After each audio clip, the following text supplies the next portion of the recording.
ষষ্ঠ উপজেলা পরিষদ নির্বাচনের প্রথম ধাপে সিলেট বিভাগের ১১টি উপজেলা পরিষদ নির্বাচন সম্পন্ন হয়েছে। এর মধ্যে ৮টিতেই চেয়ারম্যান নির্বাচিত হয়েছেন নতুন মুখ, ২টিতে সাবেকরা নির্বাচিত হয়েছেন। ১১ উপজেলার মধ্যে বিশ্বনাথে বিএনপিপন্থী প্রার্থী সুহেল আহমদ চৌধুরী নির্বাচিত হয়েছেন। বাকি ৯টিতেই আওয়ামী লীগ নেতারা নির্বাচিত হয়েছেন। বুধবার সিলেট জেলায় ৪টি, সুনামগঞ্জে ২টি, মৌলভীবাজারে ৩টি এবং হবিগঞ্জে ২টি উপজেলায় এই নির্বাচন অনুষ্ঠিত হয়। সিলেট সদর উপজেলা পরিষদ নির্বাচনে চেয়ারম্যান পদে জেলা আওয়ামী লীগের সহসভাপতি অধ্যক্ষ মোহাম্মদ সুজাত আলী রফিক বিজয়ী হয়েছেন। প্রতিদ্বন্দ্বী প্রার্থীদের চেয়ে প্রায় দ্বিগুণ ভোট পেয়েছেন রফিক। তিনি ২৩,২৬৭ ভোট পেয়েছেন। তার নিকটতম প্রতিদ্বন্দ্বী প্রার্থী আওয়ামী লীগ নেতা মোহাম্মদ শামসুল ইসলাম টুনু পান ১৩,৮২৩ ভোট। তার নিকটতম প্রতিদ্বন্দ্বী প্রার্থী আওয়ামী লীগ নেতা মোহাম্মদ শামসুল ইসলাম টুনু পান ১৩,৮৬৩ ভোট। দক্ষিণ সুরমা উপজেলা পরিষদ নির্বাচনে বিপুল ভোটে উপজেলা আওয়ামী লীগের যুগ্ম সাধারণ সম্পাদক মোহাম্মদ বদরুল ইসলাম বিজয়ী হয়েছেন। তিনি ২০,৬১৫টি ভোট পেয়ে নির্বাচিত হন। তার নিকটতম প্রতিদ্বন্দ্বী উপজেলা আওয়ামী লীগের সাধারণ সম্পাদক অ্যাডভোকেট শামীম আহমেদ ১৪,৯৫৫ ভোট পেয়েছেন। বিশ্বনাথ উপজেলা পরিষদ নির্বাচনে পুনরায় চেয়ারম্যান নির্বাচিত হয়েছেন বিএনপি ঘরানার প্রবাসী মোহাম্মদ সুহেল আহমেদ চৌধুরী। তিনি প্রতিদ্বন্দ্বী প্রার্থীকে মাত্র ৫৮৪ ভোটের ব্যবধানে হারিয়ে দারুণ এক চমকপ্রদ জয় পেয়েছেন।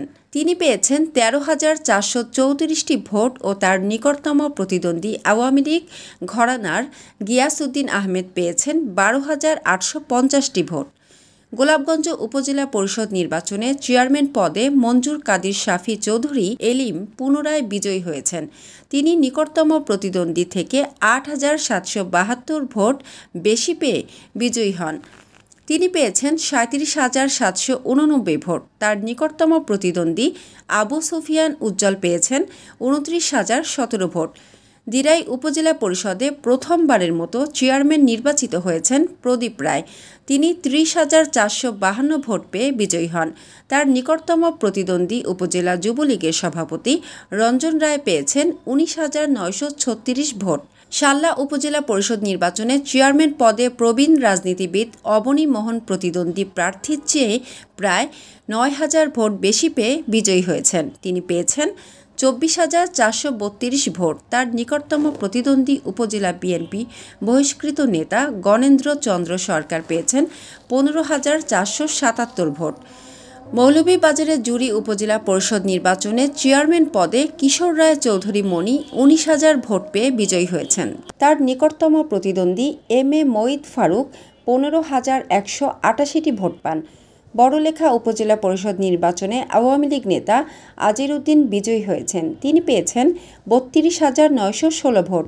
তার নিকটতম প্রতিদ্বন্দ্বী বর্তমান উপজেলা চেয়ারম্যান শোয়েব আহমেদ ঘোড়া প্রতীকে পেয়েছেন ২৮,৩৬৯ ভোট। কুলাউড়া উপজেলায় ক্ষমতাসীন আওয়ামী লীগের ৩ হেভিওয়েট নেতাকে ধরাশায়ী করে উপজেলা চেয়ারম্যান পদে বিজয়ী হয়েছেন সিলেটের ফুলতলী সমর্থিত আল ইসলাহর প্রার্থী মাওলানা ফজলুল হক খান শাহেদ। তিনি ৩৭,৫৫৯ ভোট পেয়ে বিজয়ী হন।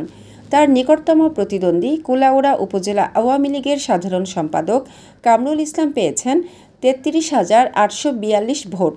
হবিগঞ্জের আজমিরীগঞ্জে সাবেক উপজেলা পরিষদ চেয়ারম্যান ও আওয়ামী লীগ নেতা মোহাম্মদ আলাউদ্দিন মিয়া বিজয়ী হয়েছেন। তার প্রাপ্ত ভোট ১৫,১৮২। তার নিকটতম প্রতিদ্বন্দ্বী উপজেলা আওয়ামী লীগের সাবেক সহসভাপতি ও শিবপাশা ইউনিয়ন পরিষদের সাবেক চেয়ারম্যান আলী আমজাদ তালুকদার পেয়েছেন ১২,৫০৩ ভোট। এছাড়া বানিয়াচং উপজেলা পরিষদ নির্বাচনে চেয়ারম্যান পদে উপজেলা আওয়ামী লীগের সাবেক সাধারণ সম্পাদক ইকবাল হোসেন খান নির্বাচিত হয়েছেন। তিনি ৪২,৪৩৩ ভোট পেয়ে নির্বাচিত হয়েছেন। তার নিকটতম প্রতিদ্বন্দ্বী হবিগঞ্জ জেলা যুবলীগের সভাপতি ও বর্তমান চেয়ারম্যান আবুল কাশেম চৌধুরী পেয়েছেন ৩১,৮০৩ ভোট।